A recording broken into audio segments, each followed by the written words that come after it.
ஒரு காட்டில் ஒரு சிங்கம் இருந்தது. அந்த காட்டுக்கு அதுதான் ராஜாவாக இருந்தது. அந்த காட்டுல இருந்த அனைத்து விலங்குகளும் ராஜா சிங்கத்தோட பேச்சுக்கு கட்டுப்பட்டு நடந்தன. ஒரு நாள் அந்த காட்டுக்கு மற்றொரு சிங்கம் வந்தது. அனைத்து விலங்குகளும் ராஜா சிங்கத்துக்கு கொடுக்கிற மரியாதையை பார்த்து புதிதாக வந்த சிங்கம் பொறாமை கொண்டது. காட்டுக்கு புதிதாக வந்த சிங்கம் தானும் இந்த காட்டுக்கு ராஜாவாக மாற வேண்டும் என்று எண்ணியது. ராஜா சிங்கத்தின் பெயரை கெடுக்க வேண்டும் என்று சதித்திட்டம் தீட்டியது. தன் திட்டத்தை அந்த காட்டில் வாழ்ந்த குள்ளநரியிடம் சொன்னது. இதை கேட்ட குள்ளநரிக்கு ஒரே சந்தோஷம்.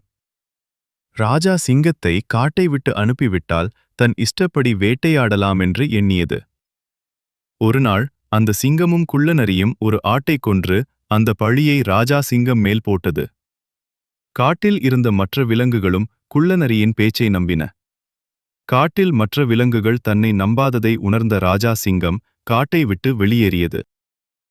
குள்ளநரி, இனிமேல் நமக்கு இந்த புதிதாக வந்த சிங்கம்தான் காட்டின் ராஜா என்று காட்டில் உள்ள விலங்குகளிடம் கூறியது. நாட்கள் செல்ல செல்ல புது ராஜா சிங்கமும் குள்ளநரியும் தங்கள் சுயரூபத்தை காட்டின. காட்டுக்குள் பல புதிய வேட்டையாடும் மிருகங்கள் நுழைந்தன. குள்ளநரி தன் இஷ்டம் போல் அப்பாவி விலங்குகளை வேட்டையாடியது. நாட்கள் செல்ல செல்ல மற்ற விலங்குகள் குள்ளநரி மற்றும் புதிய ராஜா சிங்கத்தின் சதி வேளையை உணர்ந்தன. அனைத்து விலங்குகளும் ஒன்று சேர்ந்து உண்மையான ராஜா சிங்கத்தை தேடிச் சென்று காட்டில் நடந்த அனைத்தையும் கூறின. அனைத்து விலங்குகளும் உண்மையான ராஜா சிங்கத்திடம் மன்னிப்பு கேட்டு காட்டுக்கு திரும்ப அழைத்தன. நிலைமையை உணர்ந்த ராஜா சிங்கம் காட்டுக்குச் சென்று குள்ளநரியையும் கெட்ட சிங்கத்தையும் காட்டை விட்டு விரட்டியது. மேலும் மற்ற கொடிய வேட்டை மிருகங்களையும் காட்டை விட்டு விரட்டியது. உண்மையான ராஜா சிங்கம் மீண்டும் காட்டை ஆழத் தொடங்கியது. அனைத்து காட்டு விலங்குகளும் சந்தோஷமாக வாழத் தொடங்கின.